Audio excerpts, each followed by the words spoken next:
Welcome to all in SS grammar class. आज के video में देखेंगे हम प्रेपोजिशन के बारे में। तो प्रेपोजिशन ये पार्ट्स ऑफ स्पीच का एक पार्ट है। तो प्रेपोजिशन यानी क्या होता है? प्रेपोजिशन यानी शब्द योगी अव्यय। इसे मराठी में बोलेंगे हम शब्द योगी अव्यय। अब प्रेपोजिशन क्या करता है सेंटेंस में?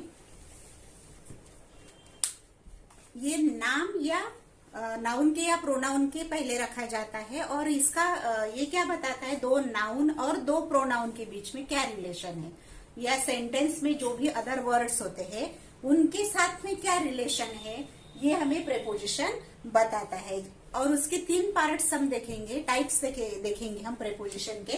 पहला तो है preposition of time, preposition of place और प्रेपोजिशन ऑफ मूवमेंट। ये तीन टाइप्स है प्रेपोजिशन के। तो पहले हम देखेंगे प्रेपोजिशन ऑफ प्लेस के बारे में। फर्स्ट टाइप है प्रेपोजिशन ऑफ प्लेस। तो प्रेपोजिशन ऑफ प्लेस में कौन कौन से वर्ड्स आएंगे? Below, under, after, before, on, in, between, among, above, over, against। ये सब वर्ड्स आएंगे प्रेपोजिशन ऑफ प्लेस में। अब इसका हम एग्जाम्पल भी देख लेते हैं, जैसे कि the man is sitting, the man is sitting under a tree, under a tree. तो यहाँ पर अब जो दो नाउन है जैसे कि मैन और ट्री, इन दोनों के बीच का जो रिलेशन है, ये कौन सा वर्ड हमें बता रहा है? अंडर। ये वर्ड बता रहा है कि मैन कहाँ बैठा है? तो झाड़ के नीचे, यानी अंडर अ ट्री। तो अंडर वर्ड क्या है? फिर यहाँ पर प्रेपोजिशन है। ऐसे और भी उदाहरण हम देख सकते हैं कि the book is on the table. तो बुक और टेबल के बीच में जो रिलेशन है वो कौन सा वर्ड हमें बताएगा? ऑन ये वर्ड बताएगा। तो ऑन होगा preposition of place. My bicycle is against the wall. तो बाइसिकल और वॉल के बीच में क्या रिलेशन, कौन सा रिलेशन जो है वो कौन सा वर्ड बता रहा है? अगेंस्ट। कि मेरी बाइसिकल कहाँ रखी है? दीवार के पास रखी है। तो ये जो वर्ड्स है below, under, after, before, on, in, between, among, about, over और अगेंस्ट, ये सब वर्ड प्रेपोजिशन ऑफ प्लेस में आएंगे। इसके बाद हम देखेंगे preposition of time. Preposition of time. तो प्रेपोजिशन ऑफ टाइम में कौन कौन से वर्ड्स आएंगे? फ्रॉम आएगा, अनटिल आएगा, टिल आएगा, उसके बाद since, at, by, before, after, ये सब वर्ड्स आएंगे प्रेपोजिशन ऑफ टाइम में। इसका उदाहरण भी हम एक देख लेते हैं कि शी इज लिविंग, एक उदाहरण हम देखेंगे।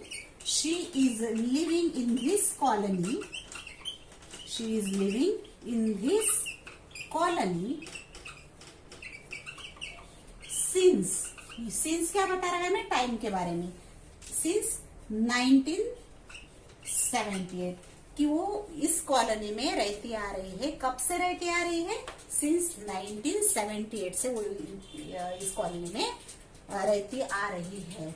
तो ये जो सब वर्ड्स है ये हमें प्रेपोजिशन ऑफ टाइम के बारे में इंफॉर्मेशन देते हैं। इसके बाद हम देखेंगे तीसरा प्रकार प्रेपोजिशन का, प्रेपोजिशन ऑफ डायरेक्शन या movement. Direction of movement, preposition of movement और डायरेक्शन। तो डायरेक्शन,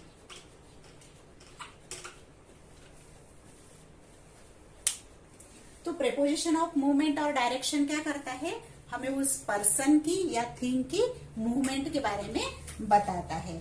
जैसे कि अब इसमें प्रेपोजिशन ऑफ मूवमेंट और डायरेक्शन में कौन कौन से वर्ड्स आएंगे, तो अक्रॉस आएगा, then into, through,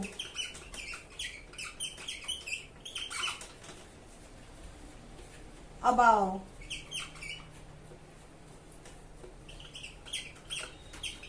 over, around, along. तो ये सब वर्ड्स आएंगे प्रेपोजिशन ऑफ डायरेक्शन या मूवमेंट में। इसका एक एग्जांपल भी हम देख लेते हैं। Komal is looking through the window, Komal is looking through the window.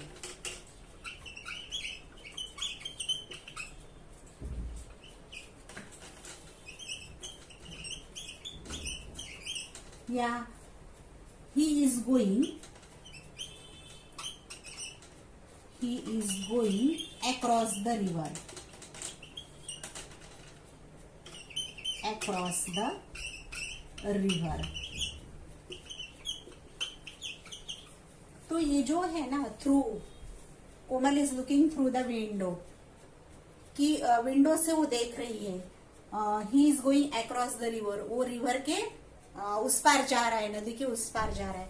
तो ये वर्ड्स क्या बताते हैं, हमें मूवमेंट या डायरेक्शन बताते हैं। ठीक है, तो इस तरह के जो वर्ड्स है मैंने ऊपर लिखे हैं, across, into, through, about, over, around और अलोंग, ये सब वर्ड्स आएंगे प्रेपोजिशन ऑफ डायरेक्शन या मूवमेंट में।